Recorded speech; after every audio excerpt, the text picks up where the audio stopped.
என் அன்பிற்கினிய Phoenix bird YouTube channel நல விரும்பிகளே, நேயர்களே, வணக்கம். ஆங்கில வருடமான ஜூன் மாதம் 14ஆம் தேதி உலக இரத்த தான தினமாக கொண்டாடப்படுகின்றது. தானத்தில் சிறந்த தானம் எது என்று பட்டிமன்றம் வைத்தால் பலர் அன்னதானம் என்று சொல்லுவார்கள், வேறு சிலர் நிதானம் என்று சொல்வார்கள். இப்படி தானத்தை எடுத்துக்கிட்டீங்கன்னா பல வகையான தானங்கள், உடல் உறுப்பு தானம், இப்படி வெவ்வேறு தானங்கள், ஒவ்வொருத்தரும் ஒரு ஒரு கருத்தை பதிவு பண்ணாங்க. ஆனா தனக்கு மிஞ்சிதான் தானம் தரும் என்ற வார்த்தை தமிழில் சொல்வார்கள். அதை பாருங்க, தனக்கு மிஞ்சிதான் தான தர்மம். நீங்க எந்த தானம் பண்ணாலும் நமக்கும் நம் தலைமுறைக்கும் நாம் செய்கின்ற தானமானது தர்மமாக நிலைக்கும் என்பதுதான் யதார்த்தமான உண்மை. ஆனால் தானத்தில் சிறந்தது எதுவாக இருந்தாலும் சரி, ஜூன் 14 இரத்த தானம் என்பதால் அதை நினைவு கூர்ந்து என்னுடைய பதிவை உங்கள் பார்வைக்கு படம்பிடித்திருக்கின்றேன். மக்களே, தாவரங்கள் உயிர் வாழ வேண்டும் என்றால் தண்ணீர் அவசியம். அவசியம் மட்டுமல்ல, அடிப்படை ஆதாரமும் கூட.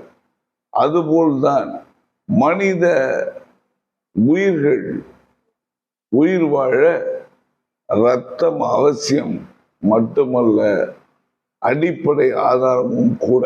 அதுபோல்தான் மனித உடல் உறுப்புகள் ஆரோக்கியமாக இருக்க வேண்டுமானால் இரத்தம் அவசியம், அடிப்படை ஆதாரமாகவும் திகழ்கிறது.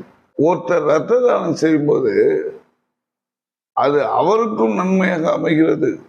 அந்த இரத்தத்தை அந்த டோனரிடமிருந்து பெறுகின்ற அந்த நபருக்கும் அது ஆரோக்கியமாகவும் நன்மையாகவும் அமைகிறது. ஆரோக்கியமான மனித உடலில் 5 லிட்டர் இருந்து 6 லிட்டர் வரைக்கும் ரத்தம் இருக்கிறத நான் படித்த செய்தி குறிப்பு சொல்கின்றது. ஒருவர் இரத்த தானம் செய்யும் பொழுது 200 மில்லியிலிருந்து 300 மில்லி வரைக்கும் தான் இரத்த தானம் செய்யணும் அப்படின்றது மெடிக்கல் சயின்ஸ்.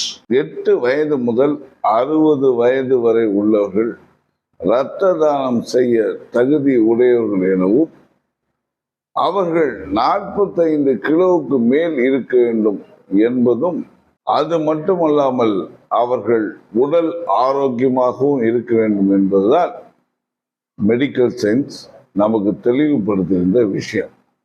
அடுத்ததா பார்த்தீங்கன்னா, தானம் செய்யப்படும் போது கவனிக்கப்பட வேண்டிய விஷயங்கள் 3 இருக்குது.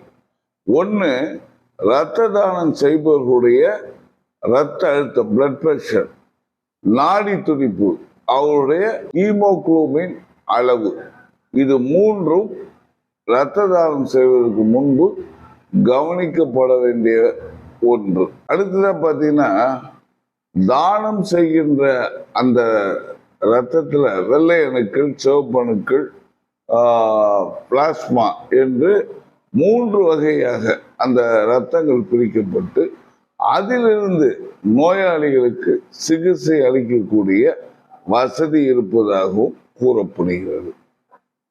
இதுல ஒரு மிக விசேஷமான ஒரு விஷயம் என்னன்னா, இந்த இரத்த தான தினம் உருவானதற்கு காரணம், ரத்தத்தை 3 வகையா A, B, O, A positive, B positive, O positive நம்ம சொல்றோம். இப்படி 3 வகைகளாக இருப்பதை கண்டுபிடித்து நோபல் பரிசு பெற்ற கார்ல் லாண்ட்ஸ்டெய்னரின் பிறந்த நாளான ஜூன் 14 தான் உலகம் எங்கும் உலக இரத்த தான தினமாக கொண்டாடப்படுகின்றது. எனவே இரத்த தானம் செய்வோம், உயிர்களை காப்போம். இரத்த தானம் செய்வோம், நம் மக்களை உடல் ஆரோக்கியமாக வாழ வைப்போம்.